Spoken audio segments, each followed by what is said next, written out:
Friends, ನೀವೇನಾದ್ರೂ ರೈತರಾಗಿದ್ರೆ ಈ ಒಂದು ಯೋಜನೆ ಮೂಲಕ 10,000 ರೂಪಾಯಿಯನ್ನ ಪಡಿಬಹುದಾಗಿದೆ. ಹೌದು ಫ್ರೆಂಡ್ಸ್, ಕರ್ನಾಟಕ ರಾಜ್ಯ ಸರ್ಕಾರದ ಕಡೆಯಿಂದ ರೈತರಿಗೆ ಮಾಡಿರುವಂತ ಈ ಒಂದು ಯೋಜನೆ ಮೂಲಕ ರಾಜ್ಯದ ರೈತರಿಗೆ 10,000 ರೂಪಾಯಿಯನ್ನ ಸರ್ಕಾರ ನೀಡ್ತಾ ಇದೆ. ಹಾಗಾದ್ರೆ ನೀವು ಕೂಡ 10,000 ರೂಪಾಯಿಯನ್ನ ಪಡ್ಕೋಬೇಕಾಗಿದ್ರೆ ಅರ್ಜಿಯನ್ನ ಸಲ್ಲಿಸುವುದು ಹೇಗೆ, ಅರ್ಜಿ ಸಲ್ಲಿಸಲಿಕ್ಕೆ ಬೇಕಾಗುವಂತ ದಾಖಲಾತಿಗಳು ಏನೇನು, ಎಲ್ಲ ಕಂಪ್ಲೀಟ್ ಮಾಹಿತಿನ ಈ ಒಂದು ವಿಡಿಯೋದಲ್ಲಿ ನಾನು ನಿಮ್ಗೆ ತಿಳಿಸ್ಕೊಡ್ತಾ ಇದ್ದೀನಿ. ಸೊ ವಿಡಿಯೋನ ಎಲ್ಲಿ ಸ್ಕಿಪ್ ಮಾಡದೇನೆ ಪೂರ್ತಿಯಾಗಿ ನೋಡಿ. ಹಾಗೆ ಈ ಒಂದು ಮಾಹಿತಿಗೆ ವಿಡಿಯೋಗೆ ಒಂದು ಲೈಕ್ ಕೊಡಿ. ಇದೇ ರೀತಿಯ ಸಾರ್ವಜನಿಕರಿಗೆ ಉಪಯೋಗವಾಗುವಂತಹ ಮಾಹಿತಿಗಳು ಮತ್ತು ಸರ್ಕಾರದ ಯೋಜನೆಗಳ ಸಂಪೂರ್ಣ ಮಾಹಿತಿಯನ್ನ ನಮ್ಮ ಆರ್ಕೆ ಕೆಂಬಾವಿ ಯೂಟ್ಯೂಬ್ ಚಾನಲ್ ದೊರೆತವೆ. ತಾವಿನ್ನೂ ನಮ್ಮ ಚಾನಲ್ ನ ಸಬ್ಸ್ಕ್ರೈಬ್ ಮಾಡ್ಕೊಂಡಿಲ್ಲಪ್ಪ ಅಂತಂದ್ರೆ ಕೆಳಗಡೆ ಒಂದು ಸಬ್ಸ್ಕ್ರೈಬ್ ಅಂತ ಬಟನ್ ಇದೆ, ಅದರ ಮೇಲೆ ಕ್ಲಿಕ್ ಮಾಡಿ. ಹಾಗಾದ್ರೆ ಬನ್ನಿ ವಿಡಿಯೋನ ಶುರು ಮಾಡೋಣ. ಹೌದು ಫ್ರೆಂಡ್, ಸರ್ಕಾರದ ಕಡೆಯಿಂದ ರೈತರಿಗೆ ಮಾಡಿರುವಂತ ಈ ಯೋಜನೆ ಮೂಲಕ ರೈತರಿಗೆ 10,000 ರೂಪಾಯಿಯನ್ನ ನೇರವಾಗಿ ಬ್ಯಾಂಕ್ ಖಾತೆಗೆ ಜಮಾ ಮಾಡ್ತಾರೆ. ಅರ್ಜಿಯನ್ನ ಸಲ್ಲಿಸುವುದು ಹೇಗೆ, ದಾಖಲಾತಿಗಳು ಏನೇನು ಎಲ್ಲಾನು ತಿಳಿಸ್ಕೊಡ್ತೀನಿ. ನೀವು ರೈತರಾಗಿದ್ರೆ ತಪ್ಪದೆ ಈ ವಿಡಿಯೋನ ಎಲ್ಲಿ ಸ್ಕಿಪ್ ಮಾಡಬೇಡಿ,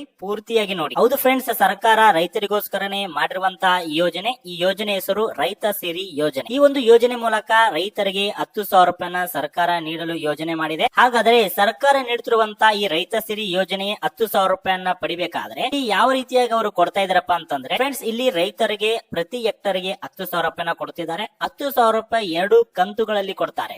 ಮೊದಲಿಗೆ ನಿಮ್ಗೆ 6,000 ರೂಪಾಯಿ ಕೊಡ್ತಾರೆ, ನಂತರ ನಿಮ್ಗೆ 4,000 ರೂಪಾಯಿ ಕೊಡ್ತಾರೆ.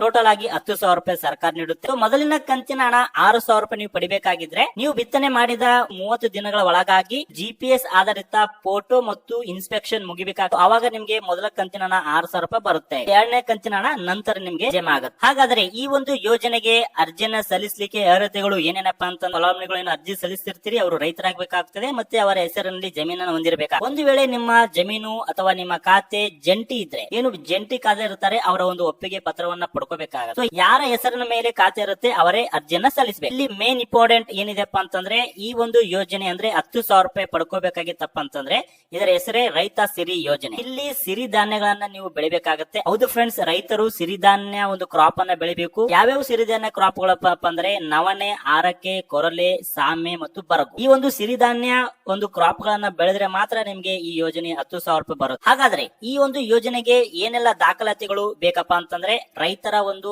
ಆಧಾರ್ ಕಾರ್ಡ್ ಬೇಕಾಗ್ತದೆ, ಮತ್ತೆ RTC ಬೇಕು, ಮತ್ತೆ ಜೊತೆಗೆ ಭೂಮಿಯ ದಾಖಲಾತಿಗಳು ಅಂತ ಕೊಡ್ತಾರೆ ಅದು ತಗೋಬೇಕು, ಮತ್ತೆ ಆದಾಯ ಪ್ರಮಾಣ ಪತ್ರ ಬೇಕಾಗ್ತದೆ ಮತ್ತು ಅಡ್ರೆಸ್ ಪ್ರೂಫ್ ಬೇಕಾಗ್ತದೆ, ಹಾಗೆ ನಿಮ್ಮ ಬ್ಯಾಂಕ್ ಖಾತೆ ಪಾಸ್ಬುಕ್ ಅನ್ನ ಬೇಕಾ. ಹಾಗಾದ್ರೆ ನೀವು ಕೂಡ ಈ ಒಂದು ಸರ್ಕಾರ ಮಾಡಿರುವಂತಹ ರೈತ ಸಿರಿ ಯೋಜನೆಯ 10,000 ರೂಪಾಯಿಯನ್ನ ಪಡ್ಕೋಬೇಕಾಗಿತ್ತಪ್ಪ ಅಂತಂದ್ರೆ ಮೊದಲು ನಿಮ್ಮ ಹತ್ತಿರದ ಕೃಷಿ ಇಲಾಖೆಯ ರೈತ ಸಂಪರ್ಕ ಕೇಂದ್ರಕ್ಕೆ ಭೇಟಿ ನೀಡಿ ಅಲ್ಲಿ ಕೃಷಿ ಅಧಿಕಾರಿಗಳನ್ನ ವಿಚಾರಿಸಿ ನಮಗೆ ರೈತ ಸಿರಿ ಯೋಜನೆಗೆ ಅರ್ಜಿಯನ್ನ ಅಪ್ಲಿಕೇಶನ್ ಹಾಕಬೇಕು, ಮತ್ತೆ ಅದರ ಉಪಯೋಗನ ಪಡ್ಕೋಬೇಕು ಅಂತ ಅನ್ಕೊಂಡಿದೀವಿ ಅಂತ ಹೇಳಿ ಈ ಒಂದು ಮಾಹಿತಿ ಎಲ್ಲಾ ರೈತರಿಗೂ ಶೇರ್ ಮಾಡಿ.